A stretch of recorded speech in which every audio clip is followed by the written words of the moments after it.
I feel like we're taking a bit of a risk here. We are. It's right. It's like when you go to a restaurant everybody loves and maybe it doesn't hit right. So you say something. That being said, back when we were doing the podcast, we did do a full spin on their latest album.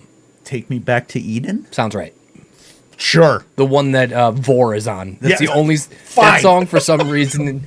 Since I learned what Vor means, if you don't know, go look it up. Stump taught us what Vor is. Has resonated loudly with me, and I did actually watch the video for Vor. Yep. So I'm interested to see how this one, The Summoning, kind of compares to that. Yeah, and again, I mean, we're beating a dead horse here, but I think we've mentioned these guys before. Another perfect example of a band whose fans, like, they'll come burn your house down.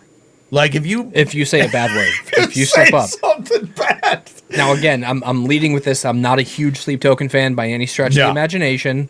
I do enjoy their music, what I've heard. Yeah, I would call them, for me, I think Sleep Token's like a high tier 2, mid tier 2. They did get a lot of flack recently on social media because they did the mask change thing. Oh. And it was like they announced it, like they wiped their social media, new masks, new era. And it was just like Bad Omens when they did the collab with Poppy. That's what happens when you're getting paid. Some OG people were just like, I hate this. I don't like that. Listen, they need to do them, right? These strike me. So how long have they been around roughly? Do you know? Do you remember roughly what year they were formed? I used to put it in here and I forgot, but I'm going to say mid 2010. Yeah, handful of years. Not long. There's a problem. That's kind of a continuous problem, is that there's hardline fans that when an underground band they love gets their break, they don't want to see change. Right. And like people get used to seeing Vessel wearing his Vessel thing. Yeah. And then one day he's not Vessel anymore and they're like, but it's fine. It's fine. Slipknot changed their masks all the time. Every album. It happens. It's good for merch. It's good to bring new people in, and that's what they're trying to do now. So it's called The Summoning. I love the label, by the way. Spinefarm is a great label name. This could get weird. Let's see what happens. Yeah, I mean, great track though. It's 6 minutes, and we don't. We don't need to beat a dead horse. We know this dude's got a set of pipes, and his range is incredible. Unbelievable range. 6 minutes, that's a commitment. Is this an official video? This is the official video, yes. So it's a robot? Or like that looks like something from Unreal. Sure does. Unreal Tournament character, right? Is this the whole video, just them going around him? I think it might be. That's kind of their MO. Right. They're not, yes. They did something very similar for War. Like it's so artsy that they keep it simple artsy. That is a massive change on. Dude, are we sure that's not an Unreal character? No. We're not sure. I mean, I imagine Vessel's Angel lines up with playing Unreal. Yeah. And yeah, dude, good call out, because the set of pipes on this guy is un-fucking real, man. I remember sending one of these guys' videos to a friend who I share music with often that's not you. Yeah. And this is the same friend who tried to get me into Ghost so hard. And I sent him this, and I said, these guys are everything I wanted Ghost to be. But Ghost is not. Ghost is a different, and I agree with you 100%. I'm not sure what's going on with Ghost, but if Ghost did this, I would be fully vested. 100%. Fully vested. Little machine gun guitar.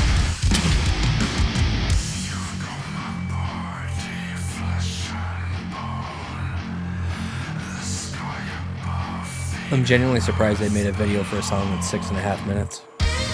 Well, I mean, it's just one thing with a camera car. So.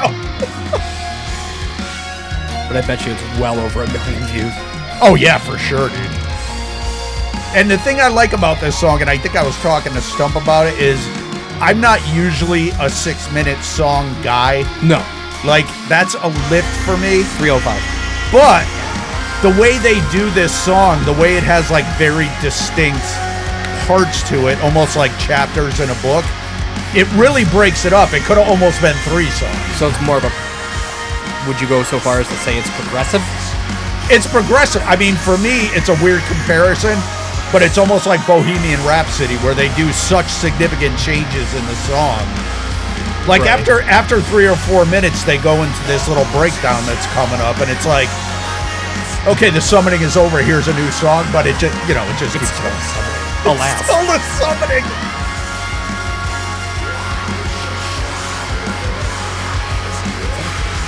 Ball and chain?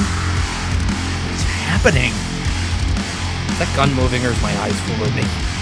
Dude, there's some stuff going on in here that I think the gun looks like it's moving, I think. That's 100% somebody's action figure. Just sitting in a, right? Yeah, in a case. And a green screen.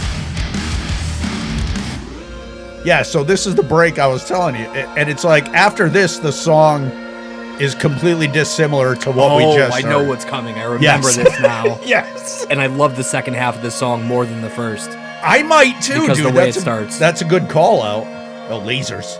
Laser. Wait, are those like coming out of him or like pointing at him? Pointing at him. Maybe. Dude, these guys are fucking heady, bro. They are heady. I'm genuinely surprised that a performance art kind of band isn't in their own videos. A little bit. Yeah, I haven't seen them in any of their videos, right? Even in their mask shit. So this is the second video I've seen from them, and like I said, it's the same right on general brand concept with the other one, just a different visual centerpiece. This part coming up is my favorite. The way when he starts singing. Love it. Because it's almost like bluesy. It's like a different chord progression. It's almost a different song, bro. But I mean, I can tell why people are rabid for this band.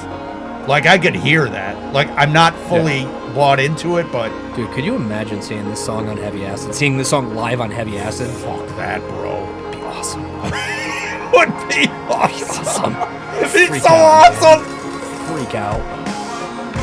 That right there is my favorite part of this.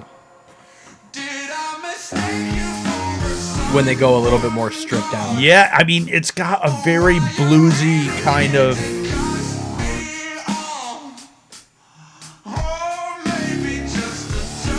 And if you think back to the beginning of the song with that machine gun guitar... It's gone. It's in the rear view, dude. This almost sounds like a Mike Kerr bass guitar combo that's playing right now. Yeah, the sound effect. Yeah. Yep.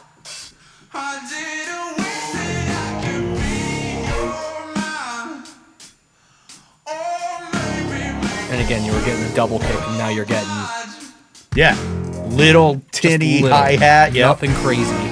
The range... I mean, we talked about the vocal range on this guy. The band has got a huge range, too, man. Talented dudes.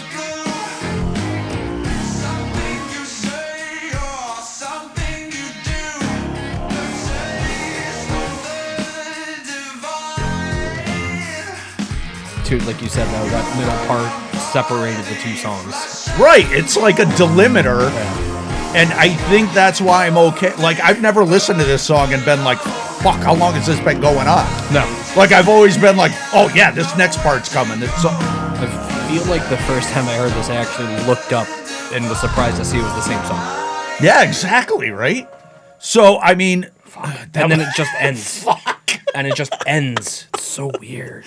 So... What does it mean? What is our takeaway on the summoning? Now, obviously, we've both heard it before.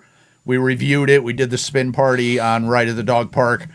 Where do you stand with the band now? Where do you put them? Did that change anything, or are you where you were? I'm still right where I was. I'll like if I see new stuff from them popping up, I'll listen to it gladly. Yeah. Unlike I think when we did Architects, I would do a headfirst dive into a full album from them. So more inclined to do it for them than you would Architects. I'm going to agree with that. Just because of I feel like they're going to take you to weird places. Like people are gonna hate what I'm about to say, but this.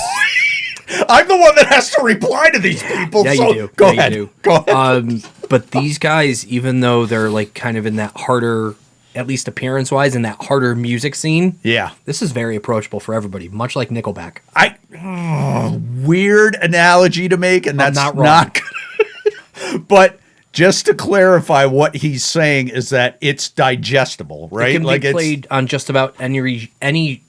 They have music on their album that could be on just about any popular radio station. 100% agree. So I think the takeaway here is, even if you're not into the metalcore, prog metal, whatever you want to call what they're doing, I would give these guys a shot. There's because, something for everyone. Yeah, I think you're going to find something that you like. And obviously, they don't need your money. They're selling out places left and right in seconds. However, buying new masks. Support them so they could get new masks next year. Sleep Token. Better makeup. Check them out in the description. Bam! Like and subscribe.